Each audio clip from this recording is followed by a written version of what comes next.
अब उसे बच्चा तो मिल गया था, लेकिन वो बच्चा कोई आम बच्चा नहीं था। तो ये कहानी है 2005 की। राजपूत गांव में लोग बहुत ज़्यादा खुश रहते थे, लेकिन उस गांव में एक ऐसा परिवार था जो कि नाखुश था। उस परिवार में महेश और उसकी बीवी काजल रहते थे। महेश की बीवी काजल को माँ बनने का बहुत शौक था, लेकिन डॉक्टरों का कहना था कि वो कभी माँ नहीं बन सकती थी। इसीलिए महेश की बीवी काजल जब भी रात को बिस्तर पर सोती थी तो अपने बच्चे के बारे में सोचती रहती थी।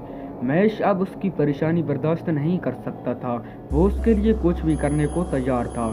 इसीलिए वो आधी रात को अपने एक दोस्त की बताई हुई जगह पर निकल गया।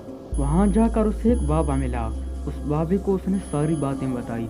फिर उस बाबा ने कहा कि मैं तुम्हें एक सुनसान जगह के बारे में बताता हूँ। वहाँ पर तुम्हें बच्चा तो ज़रूर मिलेगा, लेकिन कुछ खतरनाक हो सकता है। महेश अब काजल के लिए कुछ भी करने को तैयार था। इसलिए वो जल्दी जल्दी उस सुनसान जगह पर पहुंच गया और उससे वहां जाकर एक चुड़ैल दिखाई दी, और वो चुड़ैल उसके सामने आकर बहुत डर गया था। इसीलिए उसने सारी बातें उसको बता दी। चुड़ैल ने उससे कहा कि मैं तुम्हें बच्चा तो दे सकती हूँ, लेकिन मेरी कुछ शराइत है। चुड़ैल ने उससे कहा कि तुम बच्चे को सारी जिंदगी अपने पास ही रखोगे।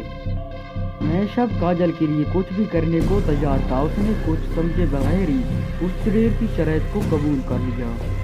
अब उसे बच्चा तो मिल गया था, लेकिन वो बच्चा कोई आम बच्चा नहीं था।